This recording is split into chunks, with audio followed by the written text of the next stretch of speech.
Alors bonjour, donc je m'appelle Christophe Maguer et j'assume la fonction de coordinateur du master en géographie qui est proposé par la faculté des géosciences et de l'environnement de l'Université de Lausanne depuis 2006.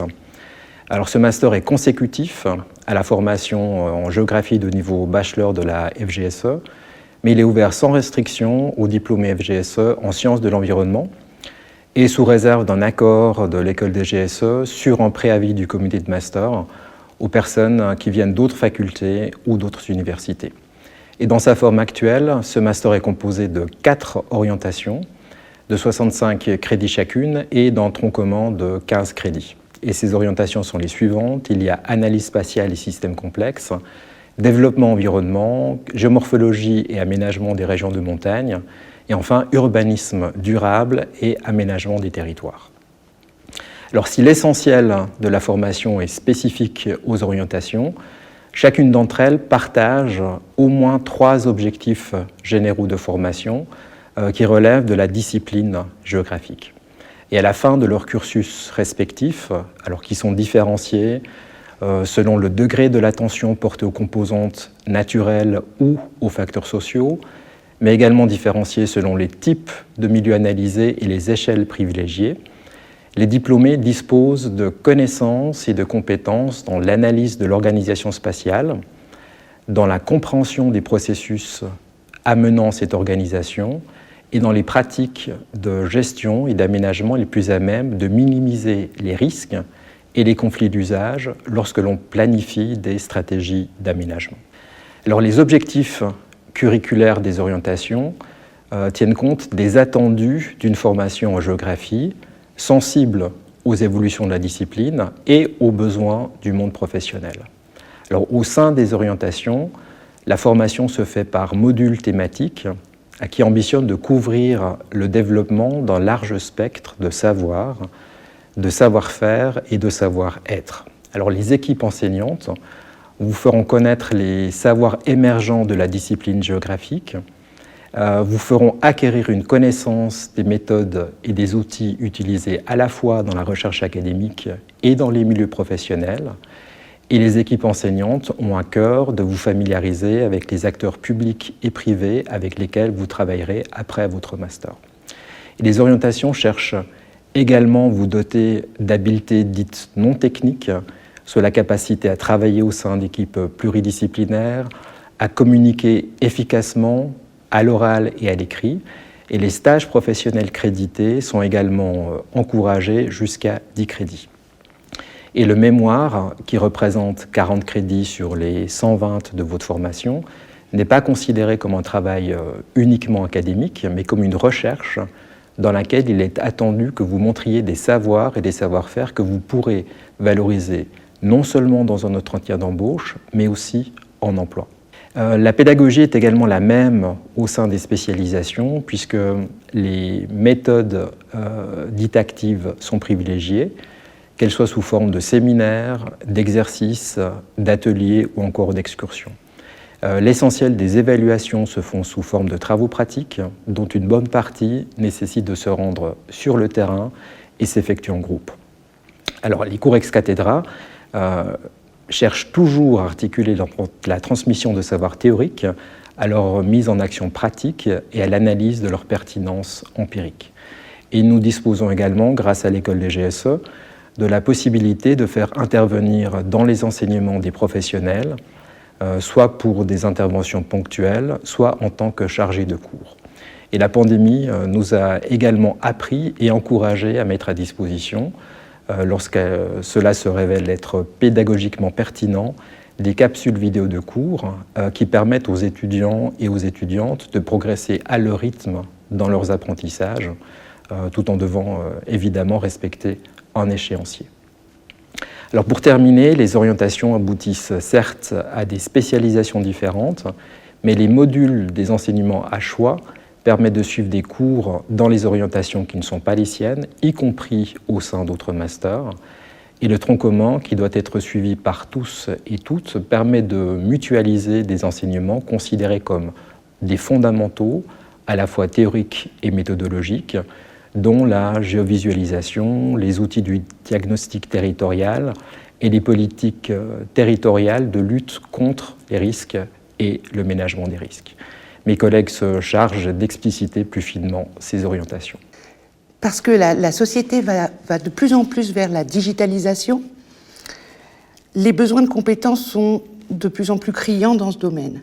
Et donc c'est pourquoi, ici à l'Université de Lausanne et dans le master de géographie, nous proposons cette option d'analyse spatiale et système complexe. Cette formation est unique en Suisse romande.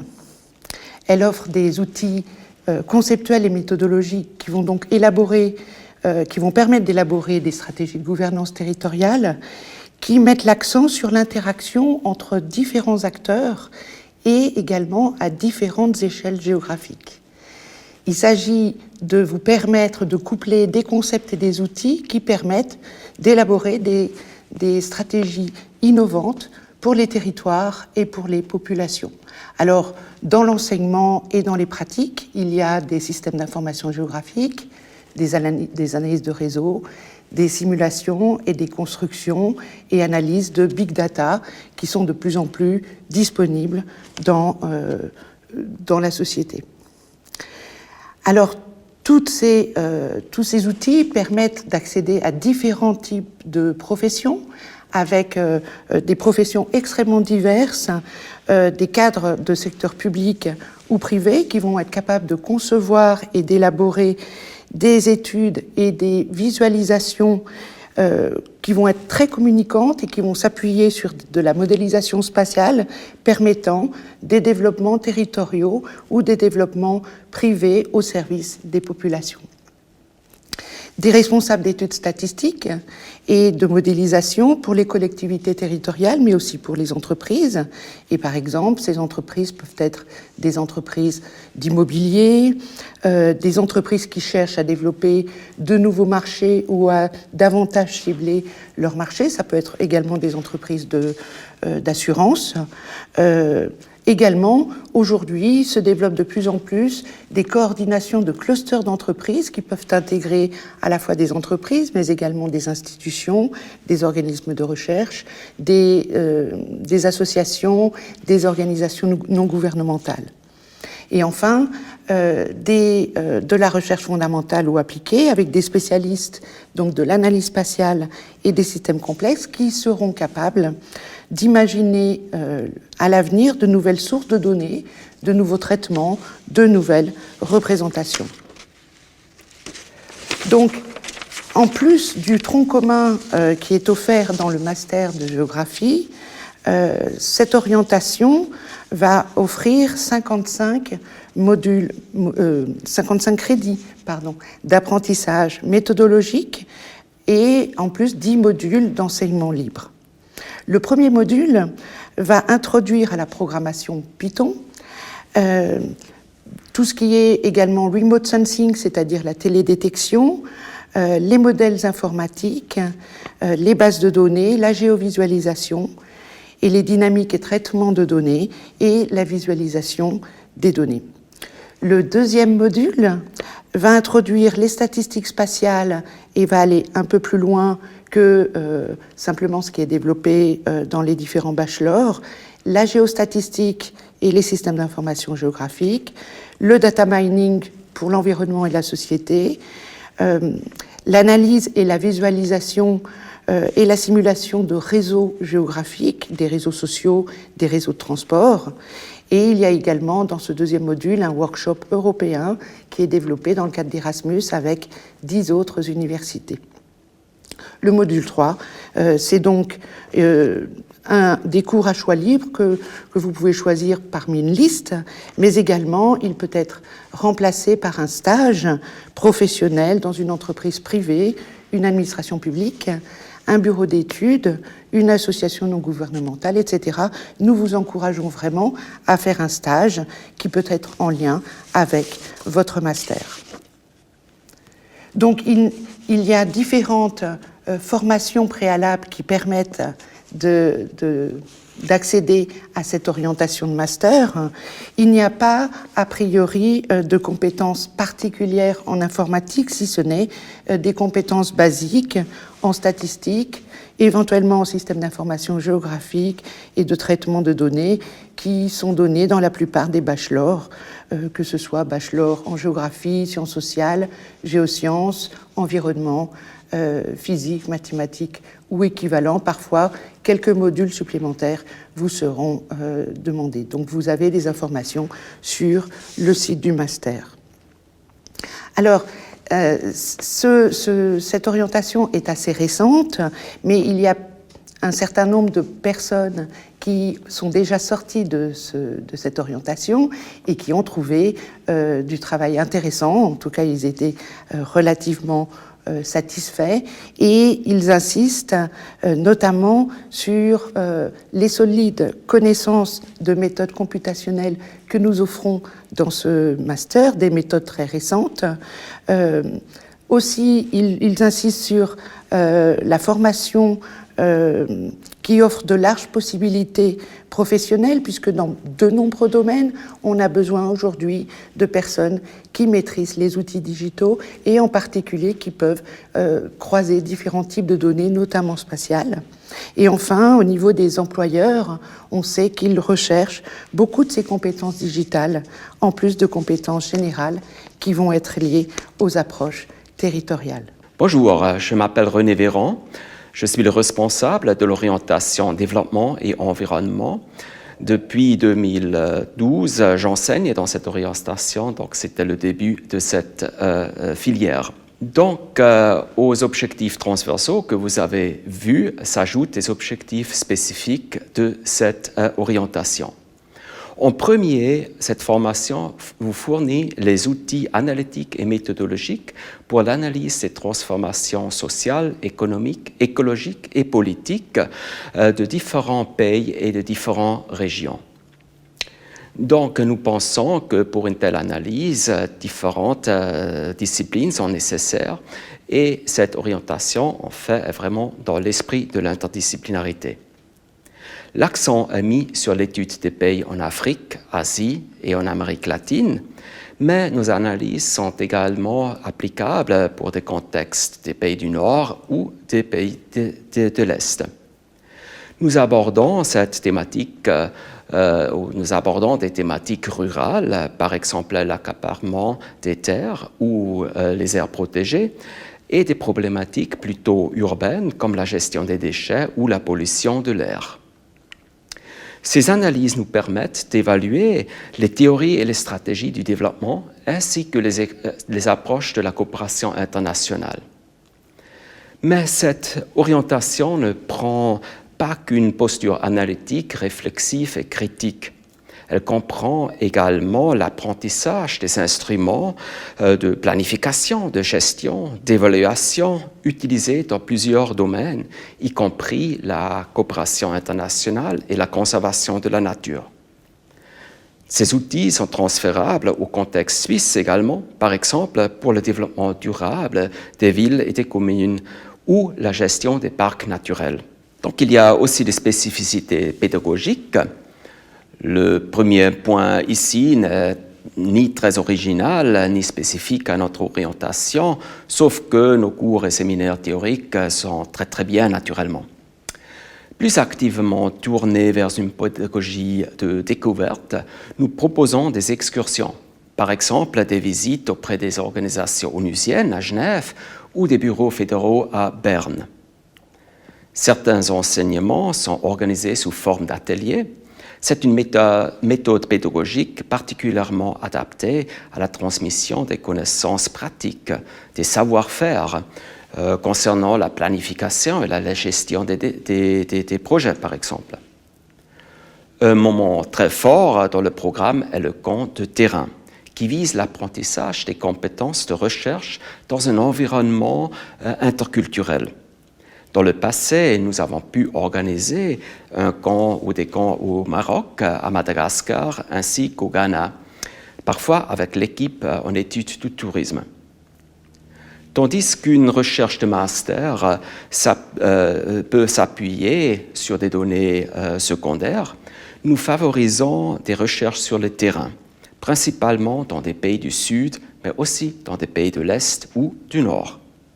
Pour faciliter votre recherche sur le terrain, nous avons mis en place des conventions avec des institutions particulières et externes comme l'Union internationale pour la conservation de la nature ou la Fédération vaudoise de la coopération.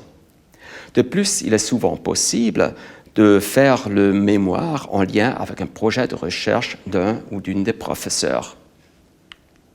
Enfin, l'équipe d'enseignement comprend des chercheurs de pointe dans le domaine de la géographie humaine, l'anthropologie culturelle et l'économie écologique.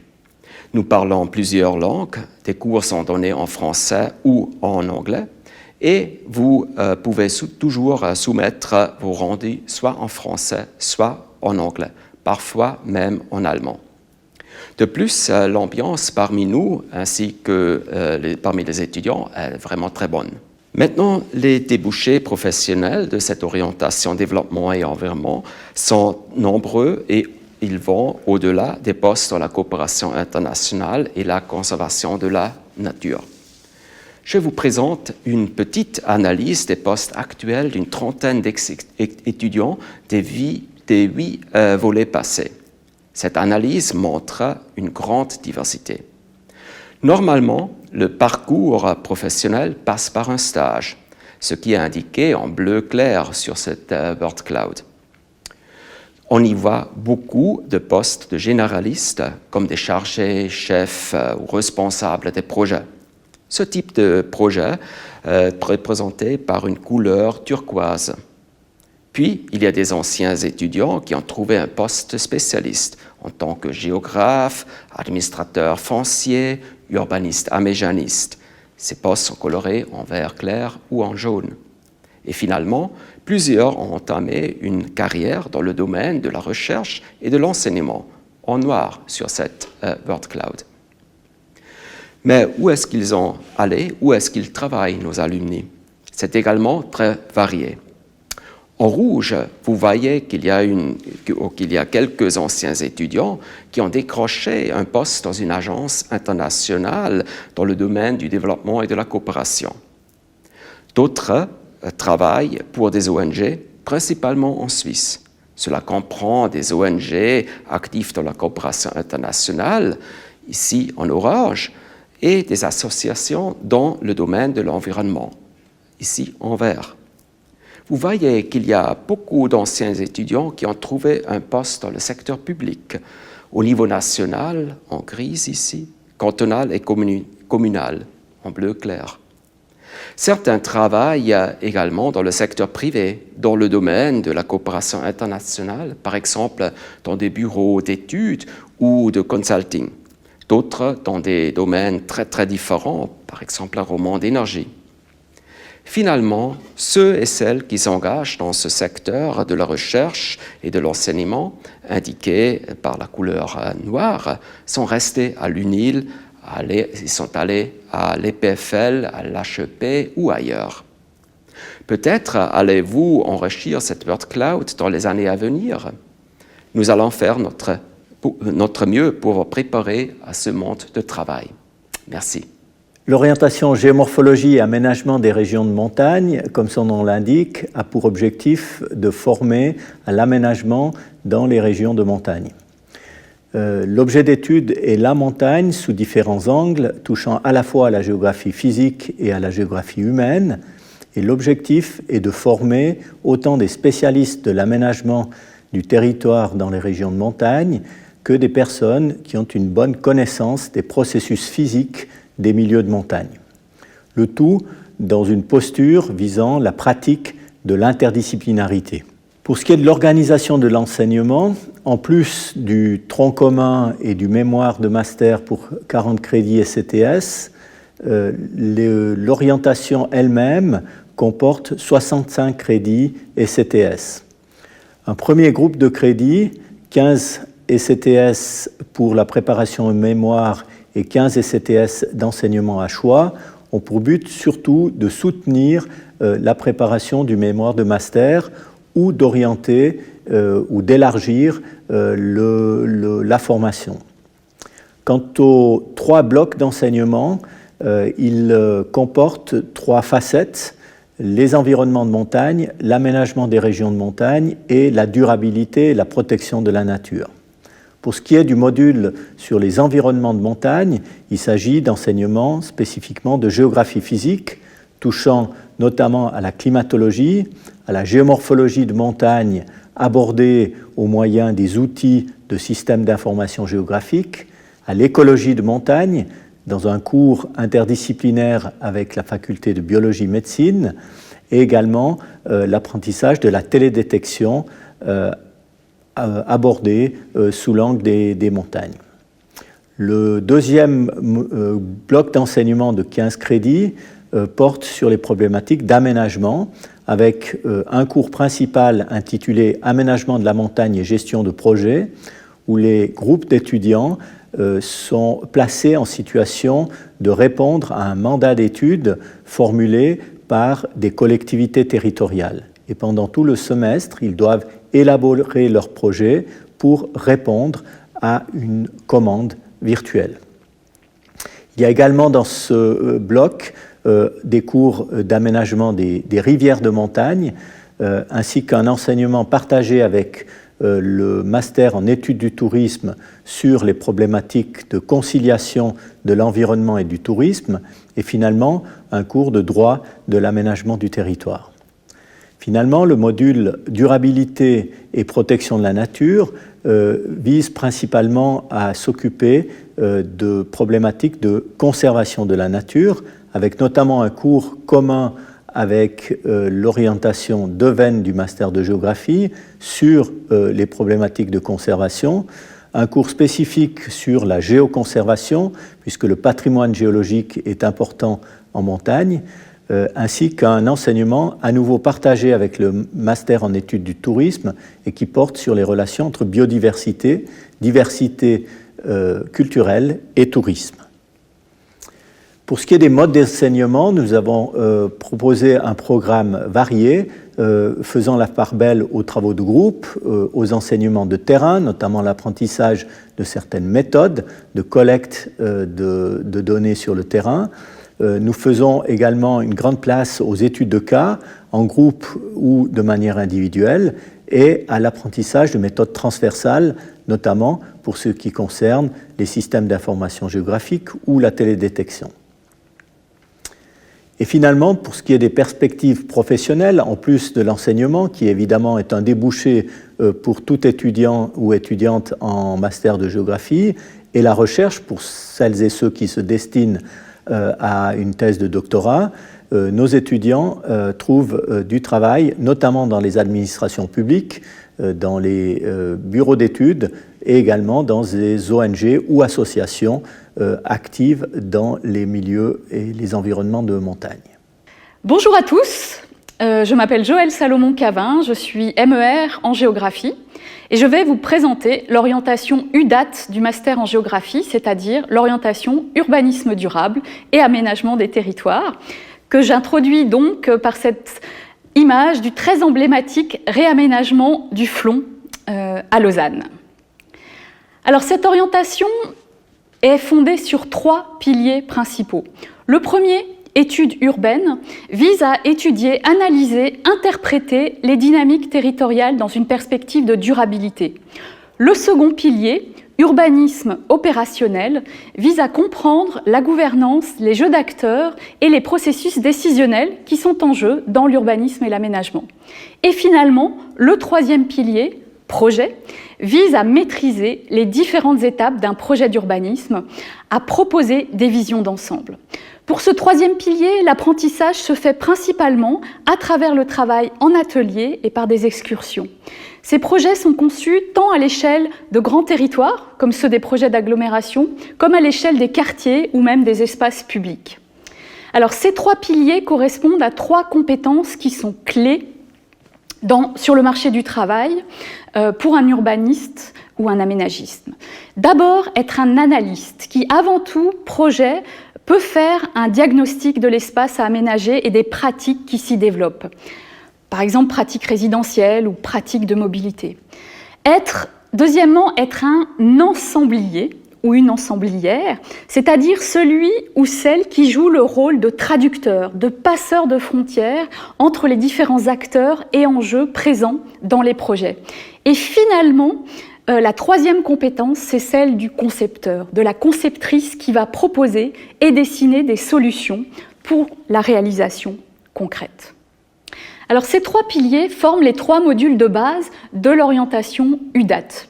S'y ajoutent des cours à choix grâce auxquels vous pourrez donner une couleur particulière à votre formation, en choisissant dans un large éventail de cours, aussi bien à l'Université de Lausanne qu'à l'EPFL. Vous pourrez ainsi vous spécialiser dans des domaines qui vous intéressent plus spécifiquement, comme le tourisme, l'urbanisation dans les Suds, les systèmes d'information géographique, entre autres. Outre ces enseignements à choix, vous avez également la possibilité de réaliser un stage au cours de votre formation et de participer aux ateliers internationaux d'urbanisme. Cette couleur particulière et originale de votre formation, votre futur cadre de visite, sera également donnée par le choix de votre sujet de mémoire de master pour lequel vous serez suivi par une des enseignantes ou un des enseignants de UDAT. Par exemple, dans le domaine de la mobilité ou encore de l'écologie urbaine, de l'agriculture urbaine ou encore des risques en lien avec les politiques territoriales. Cette formation offre de multiples débouchés, en particulier dans les services communaux, cantonaux, mais aussi au niveau régionaux, par exemple dans le cadre des projets d'agglomération, mais aussi au niveau fédéral.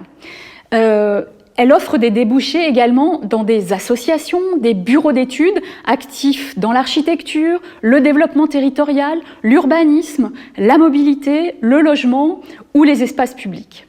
J'ajoute que cette formation est certifiée par l'APERO, l'Association internationale pour la promotion de l'enseignement et la recherche en urbanisme et aménagement. Voilà.